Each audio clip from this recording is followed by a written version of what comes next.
Le dossier Commission électorale nationale indépendante CENI est sans issue jusqu'à ce jour.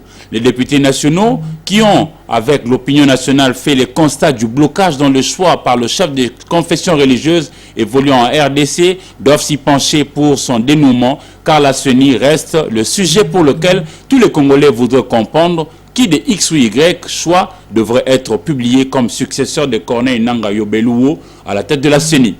Les années 2019-2020 ont été fortement perturbées par les effets Covid.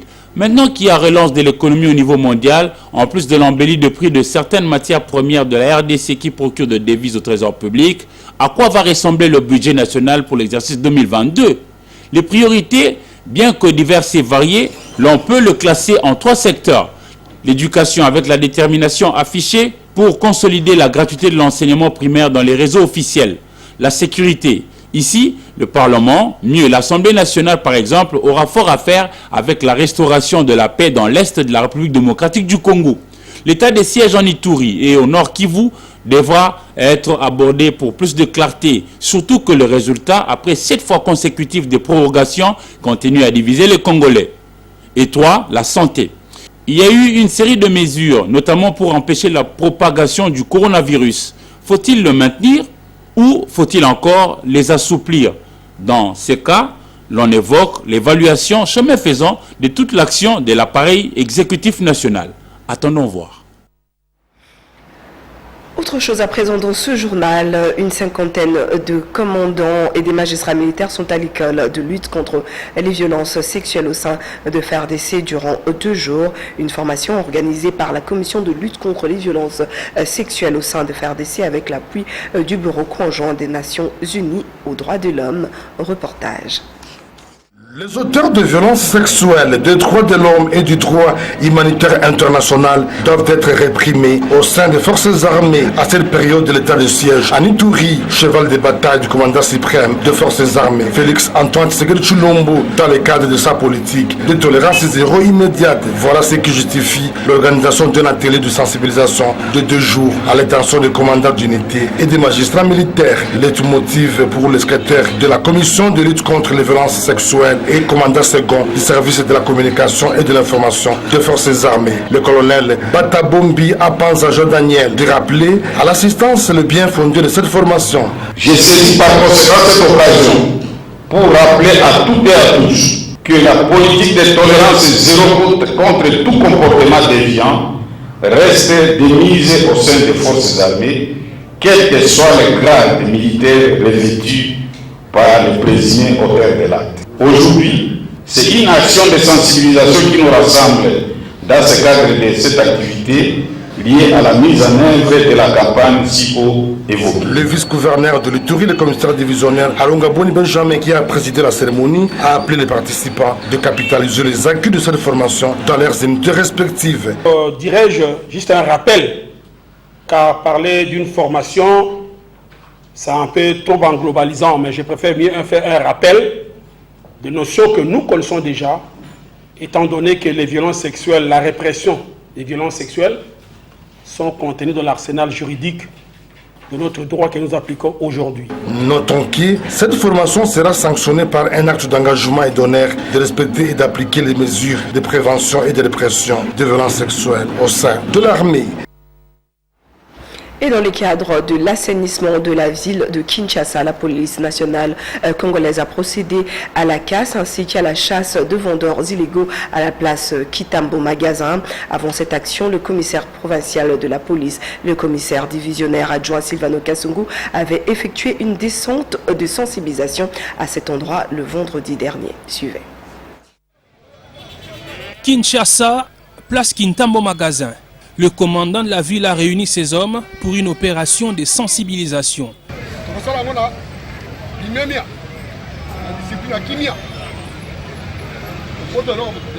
Avant de passer à l'action, le commissaire provincial de la police nationale congolaise ville de Kinshasa, le général Silvano Kassungu Kitenge, a mené ses hommes sur terrain pour avertir.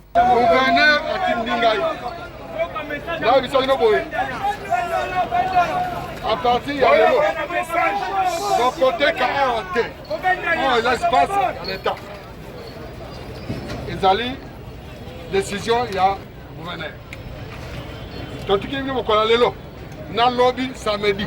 Abuo pia. Dimanche tongo. Okoya tokuki bila konesa. Soki utale ko dai alongola déjà. Eza labino. Eza batote kawana. Oini rompo. Zela mokonza mboka zaka. Amona kawa wenze, non, wenze koza la rompo.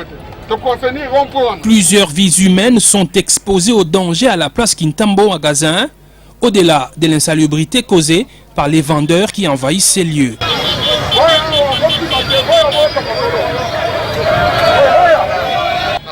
Commandant police, naza politicien te, naza kapé campagne te, bavota kapé ngaïté, policier bavota ngaïté, tout ça n'est mosala.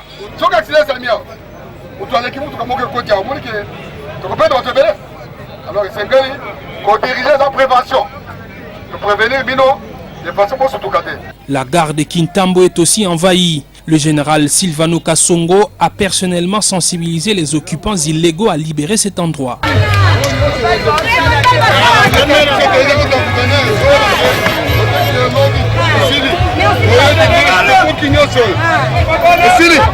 Les motocyclistes appelés Wewa et les conducteurs des taxis ont aussi été avertis.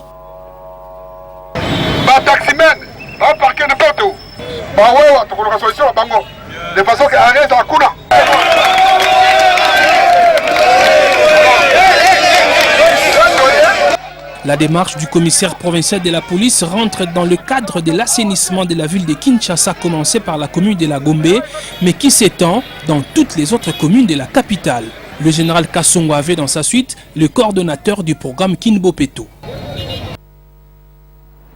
Et la société congolaise de droits d'auteur et de droits voisins Sokoda qui dirige le directeur général Michel Agou et le PCA intérimaire Jossarnio Kalungu a organisé samedi 11 septembre 2021 au centre Thérésanium de Kitambo l'assemblée générale extraordinaire où les sociétaires ont travaillé sur la clarification des statuts qui a été adoptée à l'unanimité.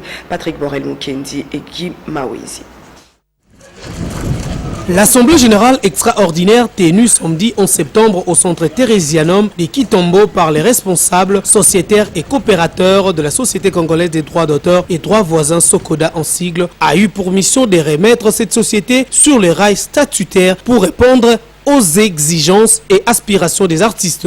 Pour un avenir radieux de leur société, toute l'Assemblée, avec des noms de poignes, des visages connus, a adopté les 10 projets de statut à l'unanimité. Nous avons eu cette obligation de pouvoir organiser ces assises logistiquement. Tout ce que nous pouvons vous dire, c'est que chacun de vous puisse contribuer réellement à ces travaux pour que nous puissions vider finalement toutes les inquiétudes des coopérateurs pour doter la Société congolaise de droits d'auteur et de droits voisins un statut qui répond aux exigences de l'acte uniforme, au Rwanda, mais aussi des aspirations. Cette fois-ci, il n'y a plus de zone d'ombre, tout est clair. Permettez-moi de vous signaler qu'à part le droit au Rwanda, le projet des statuts a aussi tenu compte des normes internationales de la CISAC, qui est l'organe attitré de la gestion des sociétés collectives au monde. Les statuts de la SACEM, SABAM et Buria ont servi de modèle au cours des travaux de modification. Ces assises prouvent à suffisance que le duo Agou et Nyokalongo ont mis en place un système de travail qui donne accès aux sociétaires. Même de loin, plusieurs artistes ont envoyé leur procuration qui démontre leur soutien indéfectible. Ce qui se passe ici, tout ça déjà après Makambosi Sili. Statut Nabiso, Makamonio Sili, Toyokani, il n'y a pas de problème. Pour Nabiso, nous a dirigé deuxième société, il y a d'autres des droits voisins. Tolingi a noté, nga soko bâti société nous soit mis banéwana na démissionné. Nous a bateau bazana kamana bazana ba œuvre boni. Batangi na biso ba œuvre bazana ngo. Né de moulin au Liban né toyé fallait ga toya. Et toyoki makamo malamu et je pense que avenir est tellement propre donc toujours obligé aux accords ensemble. Donc au moins 14 artistes bazali banda batini ba population na ba. Ministère azali tata azali maman peut-être il y a des doutes sur les cambo aza saisissaki na penate Mais je pense que n'est que boya, lobby à Volbana, so boya. Cette assemblée générale extraordinaire a été une occasion pour que la SOCODA se dote des textes pouvant lui permettre de faire partie de la Confédération internationale des sociétés d'auteurs et compositeurs. Pour un week-end, la nourriture et la boisson étaient qualitativement et quantitativement au rendez-vous avec bien sûr les cliquetis des verres. Tout est bien qui finit bien. Et sous cette note, allons avec Popol Ziakaou célébrer la fête de la Sainte Famille à l'église Saint-Norbert de Mongafula. C'était une célébration très particulière pour les fidèles de la paroisse Saint-Norbert de Mongafula en ce 24e dimanche des temps ordinaires de l'année B selon le calendrier liturgique romain de célébrer la fête des familles qui coïncide au 10e anniversaire sacerdotal de son curé, l'abbé Pierre Ngalamouloumé. En présence de plusieurs autorités politico-académiques et religieuses, les chrétiens de cette paroisse ont manifesté leur joie par des chants, danses et acclamations.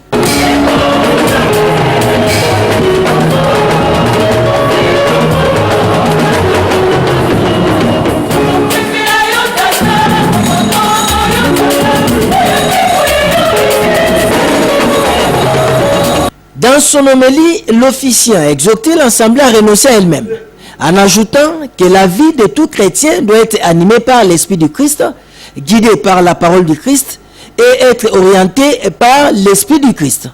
En outre, un mot de remerciement a été adressé au curé de la paroisse, l'abbé Pierre Ngalamouloumé.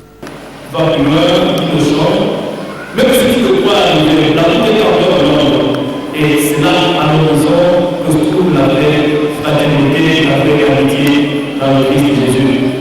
Pour toute notre communauté provinciale de Saint-Norbert, le révérend Père Pierre Ngalamouloumé est d'abord et avant tout un bon pasteur.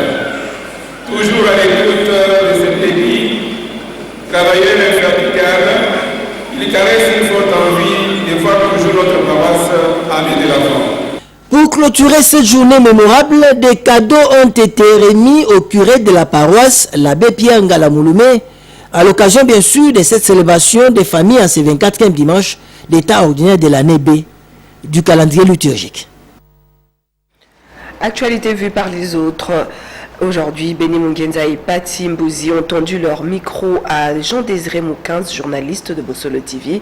Pour lui, l'actu reste dominée par la marche de la Mouka, le refus plutôt de la marche de la Mouka par l'hôtel de ville de Kinshasa. Suivez. L'actualité reste dominée, notamment par l'interdiction de la marche de la Mouka par l'hôtel de ville de Kinshasa. C'était la semaine passée que la Mouka avait signifié à l'hôtel de ville qui devait organiser ou tenir une marche pour protester contre notamment la dépolitisation de la CENI, où ils exigeaient la dépolitisation de la CENI. Ils exigeaient aussi que le pouvoir en place ne puisse pas passer au glissement à l'horizon 2023. Et donc, lorsqu'ils ont écrit cette lettre-là, c'est le samedi que nous avons appris, non, c'était le vendredi, que nous avons appris dans la soirée que le gouverneur de la ville-province de Kinshasa, Jantini Ngobila, a accusé réception de cette lettre. Et puis, il a dit ne pas prendre acte de la marche de la Mouka. Complément d'actualité avec cette revue de presse que vous propose Polydor Patrick Ngazem.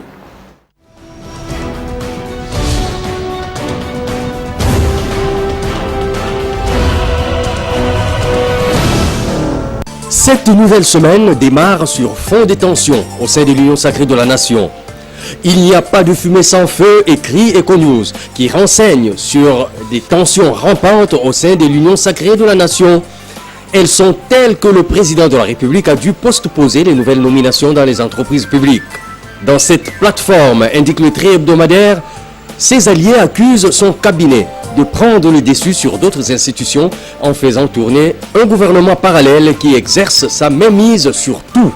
Voilà qui justifie la manchette de Forum des As, Guilain Niembo au banc des accusés.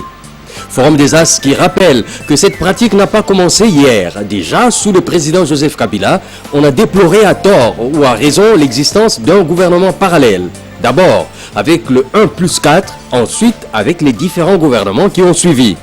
Plus précis à propos, la Prospérité fait savoir qu'il a mis sur pied un groupe informel pour distribuer, sans tenir compte des piliers politiques de la majorité, des postes dans le portefeuille de l'État à l'insu du Premier ministre et de la ministre d'État au portefeuille. Il se substitue même au Parlement, au gouvernement et au ministre des Finances pour donner des injonctions aux dirigeants des régies financières en violation des textes légaux explicites, un cadre de l'union sacrée de la nation assurément frustré. Et en parlant des entreprises du portefeuille de l'État, le potentiel estime que l'urgence de parfaire leurs réformes s'impose. C'est une priorité aux défis économiques. Et pour la ministre du portefeuille, indique le quotidien, le point de départ, c'est la restructuration. Une action qui sous-tend, entre autres, le renforcement de la gouvernance de ces entreprises dans le but de relever notamment le défi de l'assainissement des finances publiques en mobilisant des recettes budgétaires pour la part réservée aux entreprises publiques. Projet de loi des finances 2022, le journal l'évoque pour informer qu'au cours de sa 19e réunion tenue le vendredi 11 septembre, le Conseil des ministres a adopté l'avant-projet de loi de finances rectificatif 2021 ainsi que l'avant-projet de loi de finances exercice 2022 chiffré à 10 milliards de dollars américains. Le gouvernement vise donc ce montant qui booste le taux d'accroissement à 41,5% par rapport au budget de 2021. Enfin, Forum des As annonce un mercredi 15 septembre de grands enjeux sécuritaires. Sa spécificité tient à deux événements, explique-t-il. L'un majeur et éminemment institutionnel, à savoir la rentrée parlementaire pour la session ordinaire de septembre, l'autre considéré comme circonstanciel ou presque non-event vu du pays officiel, principalement du principal parti au pouvoir et ses alliés, à savoir la marche de la plateforme Lamuka annoncée depuis plusieurs semaines. Une marche, du reste, interdite par le gouverneur de la ville de Kinshasa, Jean-Tini Ngobila, afin d'éviter la contamination massive des manifestants au coronavirus. Bonsoir.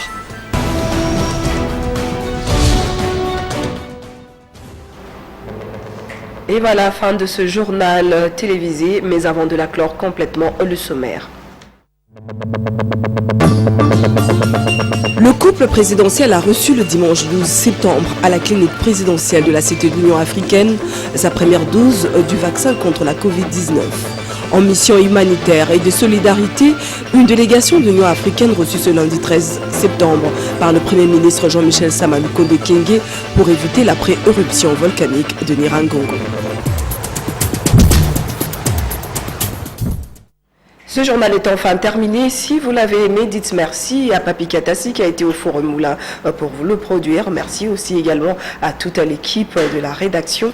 Au revoir. Je vous retrouve demain soir pour une autre session de journal télévisé. Bonsoir.